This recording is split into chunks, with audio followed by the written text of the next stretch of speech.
Well, hey, good morning. Um, Welcome back. Hopefully, you had a restful weekend. Um, Hopefully, you stayed safe and you've kept yourself healthy and your families as well. Um, we'll continue to pray for each other. Um, as you can probably see, I do look a little different today. Um, I got a haircut. I went for the classic shave. Um, I was thinking of going for the perm, but just too much upkeep, and I'm not about that life. So that's what's different about me today. Um, so yeah, that is the introduction. Now let's jump right into stuff. Um, we've moved on to the new booklet.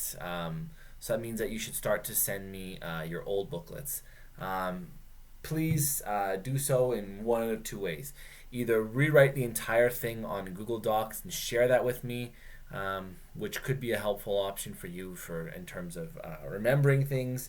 But if you don't want to do that, send me pictures of the pages that we did in class, and then the Google Docs of the one or two pages that we did outside of class, um, and then share them with me or send them to me via email. That being said, if you do send me emails, please send me them all together. Like if you're sending me 10 photos, send them all together um, in one email, just so that it doesn't get lost or um, get mixed up with everyone. Because if everyone's sending me 10 emails, there's like 50 of you. That's a lot of emails that are going to be coming in, and I don't want to mix up anybody's stuff or by chance lose something. So send it all in one go, and yeah, just get that to me as soon as you can. Please make sure you stay on top of doing the quizzes as well. Remember, the quizzes, you can do them as many times as you like. So 100% is probably what you should all be getting. Don't settle for 90, even though it's still a good mark. But anyways, so that is the introduction. If you have any questions, please continue to email me your questions and your concerns, or comment them. Thank you for those who have. It shows me that someone is actually out there watching. So that's great. I'm glad that you're doing this. But let's begin with today's lecture. So we are on student activity 17, national interests effect on foreign policy. So in your summary section, you should be summarizing this question, or some points to summarize this question. How did national interest shape the outbreak of the Great War? If you're following along in your booklet, this is page number 9. So we're going to introduce three terms today: ultranationalism, the Triple Entente, and the Triple Alliance. By the end of today, you should have a good understanding of each of these terms or concepts or alliance systems, things like that. But let's begin. We're going to introduce today the Great War. We now call it World War One. The reason that we call it World War One is because we had a World War Two. Um, they didn't have one yet. So it was called the Great War. It was also called the War to End All Wars because of how big it was and how many people died. But spoiler alert, we had a few wars after that. Um, we've actually had wars ever since then. So that nickname didn't, or that name didn't really last all too long. Um, some people will even argue that World War One and World War Two are the same war, just the 20-year period of rest in between, with a sprinkling of wars out in between. We'll go through that history together, so you could kind of maybe see it. But we'll focus on the First World War, or introducing it today at least. So, at that point in history, 1914, this was the largest conflict in human history to that point. There had not been a conflict on this scale before. It was spread over 3 continents. So it wasn't just fought in one, it made its way into a bunch of different continents. Um, so it involved over 40 nations. So 40 countries around the world, including their colonies, were involved in conflict with each other. Over 70 million troops were mobilized. We're talking about a lot of people are being uh, introduced to violence, and we're going to see it's not just soldiers; it's actually the people as well. and then over 15 million people will die because of it. So um, it is huge in terms of casualty and damage to the actual the actual nations themselves, the countries themselves are going to be damaged as well. So we're going to introduce this today, and then we're going to spend the next few days really digging deep into this, the Great War and its effect on national interest and nationalism. Okay, so the cause of the Great War. I When I went to school, I was taught that there was four main ways that the First World War started, and I was taught in this way. So the four main causes, and we'll go through them in these slides, and you'll see how it works. And if you want to write this in your notes, I would strongly encourage you to. So, first one is militarism. We will talk about what this means and how it looked like back then.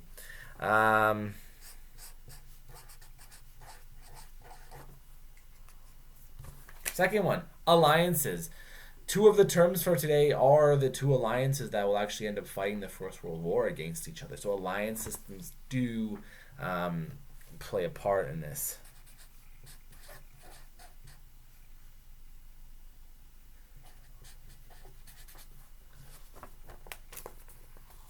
Sorry. Imperialism, again, huge part of European history, and we're going to see how it too has its role to play in how things play out in the First World War.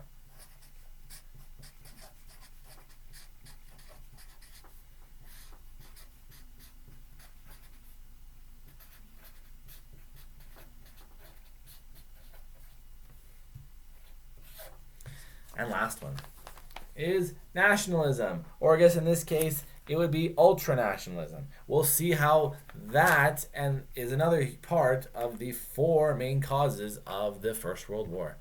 So ultranationalism is an extreme form of nationalism. Ultranationalists are often fanatically loyal to their own nation. They have an undying love. They see no wrong. They see no evil. They hear no evil of their country. Everything that country that does is right and perfect. And they are hostile towards other countries. They see other countries as a threat. So when you start to view others as a threat, that's when the next few points come in as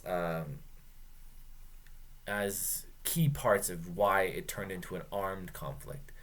So, militarism is the balance of power is upset. So traditionally, France had always had the strongest army, and England had the strongest navy. Well, now things are starting to shift. Germany is now becoming a military power as a unified country. So its army is very well equipped and well trained. It's also building itself a navy. Italy is also doing the same as well. Russia is doing the same. Austria-Hungary. All these places are starting to build up, and that is starting to unbalance the traditional balance that existed in Europe. Economic competition kind of goes in line with imperialism because they start to put restrictions on who they want to trade with. And that also ties into alliance systems. So imperial competition, every great power wants to expand their empire.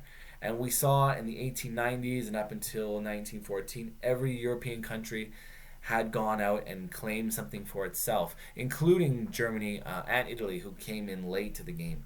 But Germany has a lot more ambition. They did take some parts of West Africa, Southwest Africa, and East Africa, and even made their way to the South Pacific and got themselves a few islands there. But now, whenever the Europeans want to claim more land, it's not land that was unoccupied. It'll be land that belongs to another European power. So we're going to see how that sort of relationship will cause some problems. And then the alliance system. So the alliance system, we see two armed camps form in Europe. And each are hostile to the other. So ultranationalists are starting to have a voice in these systems. And they start to equip themselves with arms, so weapons.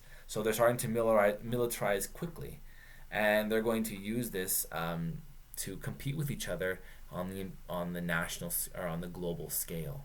So these are the causes of the Great War. So we're going to see how that plays out. So if you're following along, we are on slide 37. This is a map of Europe in, I believe this is 1910, give or take. So we're going to focus on some key figures here. Their names are listed, and we're going to focus our attention on the Balkan region.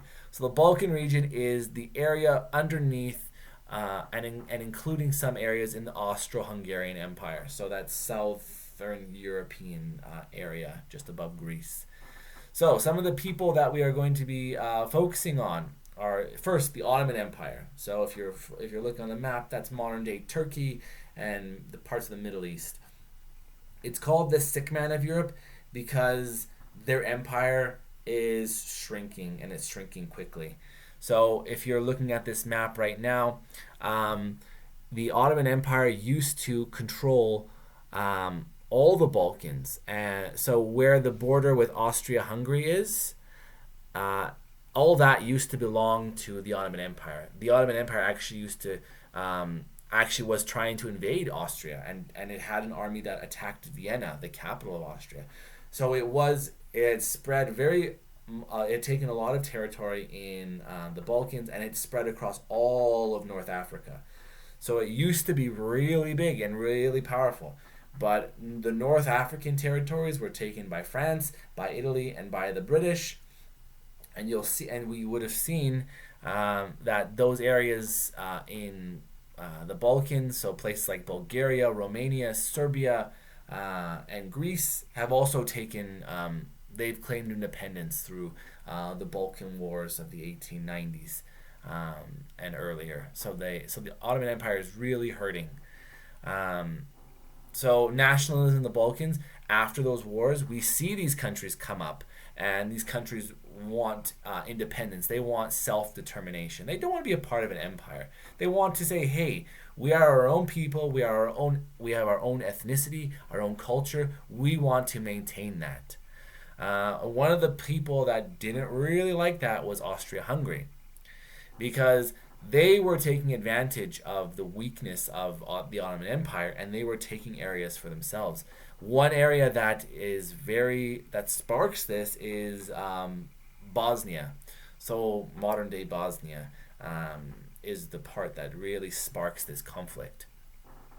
Because these countries are all new, Russia wants to kind of get involved, especially because they have ethnic ties to this region. So a lot of the people of that region, they are religiously connected to Russia. They are part of the Eastern Orthodox Church, which is headquartered in Russia. They're also ethnically Slavic, just like Russia. So they see a lot of connections there. So they have their ambitions as well. Serbia is one of the new nations that is born in that region. They want to have the same kind of thing that Germany had, bringing all Serbians together, because a lot of the Serbians, they live in Austria under Austrian rule. One of the areas that they want to take, Serbia that is, wants to take is Bosnia, because of the amount of Serbians that live there. So, like I said before, there's wars that were fought in the 1890s, and then in 1912 to 1913, the Balkan Wars are fought. Places like Romania, Bulgaria, Serbia, Greece are all going to join forces against the Ottomans, kick them out, found their own countries.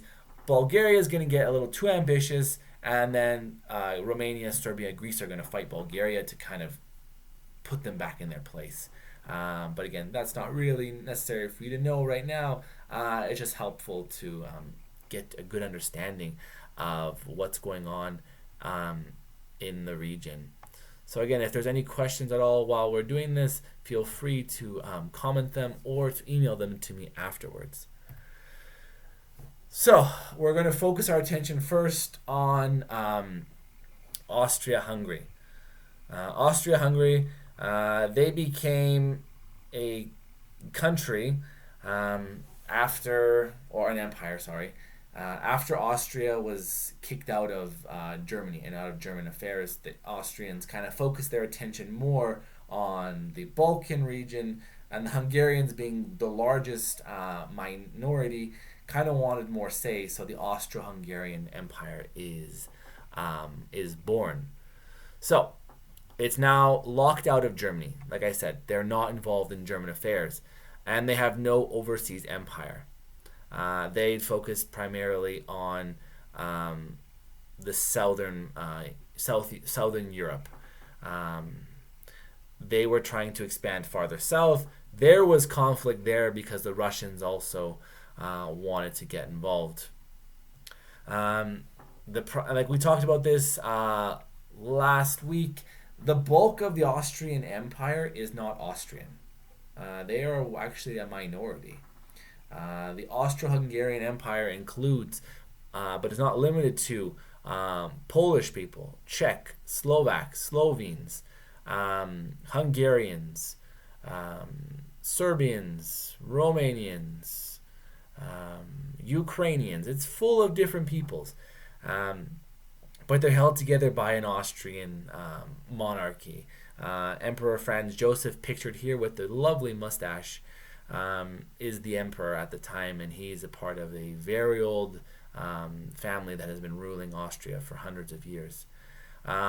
Austria has been in an alliance with Germany as protection against Russia because they fear Russia's involvement in the Balkans will spark wars. They want to have a friend they can trust.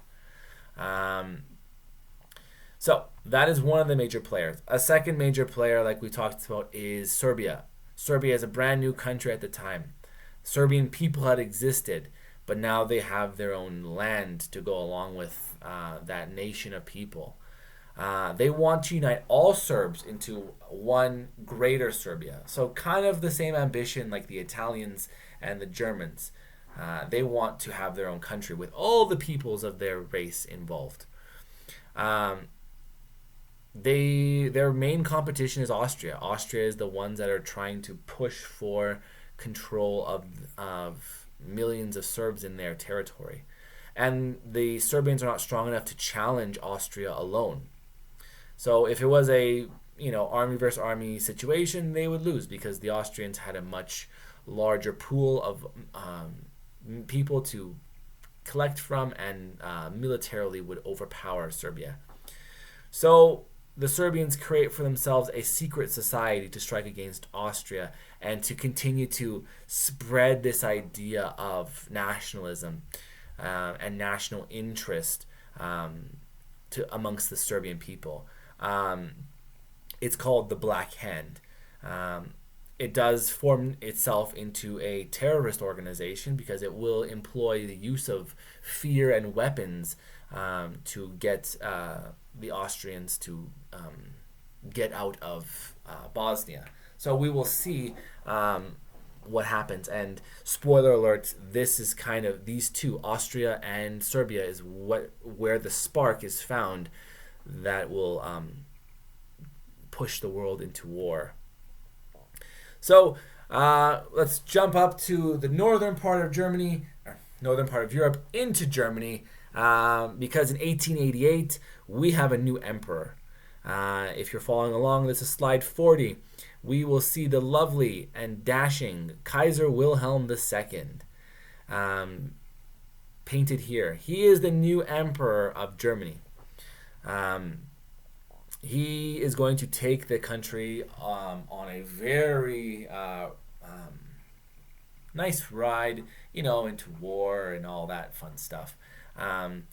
Interesting fact that I want you to be aware of is the Emperor of Germany, the Tsar or Emperor of Russia, and the King of England, they're all cousins. They're all a part of the same family. So it just goes to show you that the ultra-nationalist ideas that these countries have, it steps over bloodlines. There is really no concern, and this family will essentially go to war with each other. So, Germany has a national interest and ambition for empire. They are late to the game because they had to first become an empire in Europe, and they spread themselves out. They go into Africa and the South Pacific. So Wilhelm seeks to match Britain, and in doing so, they challenge them through the creation of a navy.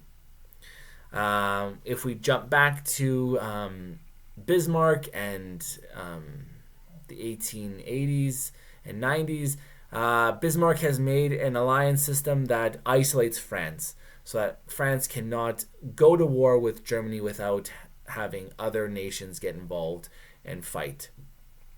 But the young and ambitious Wilhelm II, he gets rid of Bismarck. He sees him as this old man from an old past, needs to just be gone. So he ends Bismarck's kind of reign or influence in Germany. One of the things that Bismarck was really crucial, one of his crucial alliances that he had formed was between Germany and Russia. That empire, that alliance would have prevented Germany from having to fight a war on two sides. But Wilhelm kind of forgets to renew that alliance with the Russians. So Russia's looking for a friend, and they don't look to Germany, but they look behind Germany and they look to France. So this allows France and Russia to sign an alliance with each other. Britain will jump in later on, and this alliance of Russia, France, and the United Kingdom will be known as the Triple Entente. So those are the three group. That's the group of three that form the first alliance. Wilhelm now sees that he's messed up. Now he has an alliance system where two allies are on opposite sides of him. He needs support, and he does this by, again, signing an agreement with Austria-Hungary, which was super easy because of the German connection, and then also Italy as well, because the Germans had worked with the Italians in France and in Austria to help fight the French and the Austrians when they were building themselves a country. So now they become the Triple Alliance. So we have now, if you're the two alliances have been formed. On one hand, we have France, Russia, and Great Britain. On the other side, we have Germany, Austria-Hungary, and Italy. We're going to see that other countries will join, and one country is actually going to switch sides later on. But this is one of the main causes. The alliance system has been created. So we'll see again how this plays out. So now let's jump to France. Because now France has allies and it has enemies. It's always had an enemy. They have not forgotten what happened during the Franco-Prussian War, which we talked about last week. This is the battle or the war that essentially founded Germany as an empire. They had not forgotten the humiliation of having an emperor be crowned emperor in their own, in Versailles, the house of their kings and emperors. So they also wanted to take back Alsace-Lorraine, which was the province that borders Germany and France. It was taken by the Germans. So France now looks to Russia for an alliance because Wilhelm he didn't renew the alliance, and he's kind of seen as being anti-Russian. France also opens up a discussion with Britain. This is different, and this is interesting because for so long in European history, France and Britain had always been enemies. But like we said, with militarism, the historical balance had disappeared. So new friendships are born. Basically, the old adage, the enemy of my enemy is my friend. The United Kingdom and France now become friends. So France is rebuilding its military, its national identity tied to the revenge they are seeking for that defeat in the 1870s during the Franco-Prussian War. So we can start to see national interest is now on revenge, and the foreign policy is we are going to take back things that we lost during that war. So next, Britain. Britain has lived in a what is known as splendid isolation after the fall of Napoleon. They're an island, so they don't have to be concerned too much with neighbors all around them causing them grief. Um, they have a very strong navy that kind of keeps them safe. They maintain a 3-to-1 ratio. So for every one naval vessel that the Europeans have, they have three. They're doing this to just make sure that, hey, if things start to go crazy, their first defense is their navy. It protects them from an invasion. They do not have um, they do not have a very large standing army, and it even includes their colonies. Their colonies are made of colonial troops, so they really rely on their navy. One of the revolutions in war at this time is the dreadnought. So it's the nice little boat that is pictured below. Um, it is revolutionary for its time, and I will try to find a video and put it in a link in the description to show you how significant the dreadnought was. Everybody wanted it. Germany and Britain started a race to create more and more of these ships. Britain is looking for an alliance against Germany because they're their main competition. They look to France, and then again they will look to Russia because France and Russia had signed into an agreement to essentially make themselves an alliance. Okay, so that is it for today. We've looked at some of the key figures in the outbreak to war. So when we look at the summary of how did national interest shape the outbreak of the war, we look at things like ultranationalism.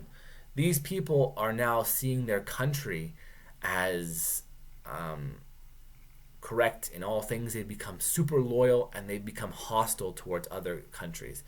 The military increase in weapons and armaments and tools and ammunition, it's taken the balance off. Imperial competition, they still want to make more, they want to increase the size of their empire. But now it's not just, fighting against the local indigenous people, it's fighting against Europeans now. And then we saw an alliance system. National interest is we need to defend our country against an enemy, but we can't do it alone, so let's get an ally to support us. And then the foreign policy is to create alliances. We see the birth of nationalism in the Balkans, in places primarily in Serbia, and we're going to see how they kind of want to follow the way that the Germans and the Italians had created for themselves these new empires, and how they were going to fight for it, and they were going to fight against even the largest of empires in Europe. So this ultranationalist idea, it will create things like the Black Hand. I'll try to find a video as well to put that in, just to give you an understanding of what that turns into. So those are some things. We also see national interest and foreign policy in France is different because they're out for revenge. They want revenge. They want Alsace-Lorraine back. They want to avenge their failures in the Franco-Prussian War, and they want to make Germany suffer. We see in England the arms race, the naval arms race. National interest becomes we need to maintain the strongest navy, and then foreign policy is to make more dreadnoughts than the Germans will. So that is it for today. We've kind of introduced this. I'm going to put a bunch of videos in the description that I would think would be helpful. Feel free to watch them. Feel free not to. Tomorrow we'll continue, and yeah, that's about it. Make sure that you are starting to send me your booklets. I'm going to continue marking your essays. Sorry it's taken so long. And yeah, stay on those quizzes. Stay safe, and I will see you tomorrow.